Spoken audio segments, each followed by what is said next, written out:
আপনি যদি বলেন যে আপনি একটা ব্যবসা করেন, আপনার ব্যবসা আমি ১ লক্ষ টাকা ইনভেস্ট করলাম, এই ১ লক্ষ টাকা আনুপাতিক হারে যা প্রফিট হবে তার 50% আমাকে দিবেন, 50% আপনি দিবেন, অথবা 60-40 অথবা 70-30, যেভাবে আমরা দুজন চুক্তি করে নিব, এটা জায়েজ হয়।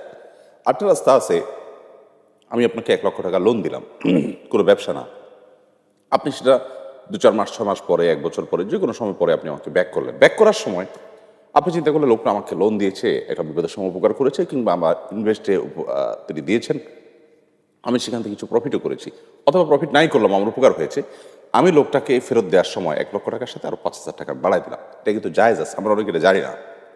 দাবি না করে হ্যাঁ, কোনো আলোচনা, মানে এখানে কোনো আমারও আশা থাকবে না যে আপনি দিবেন, আমি নিছক আল্লাহকে খুশি করবার জন্যই দেব।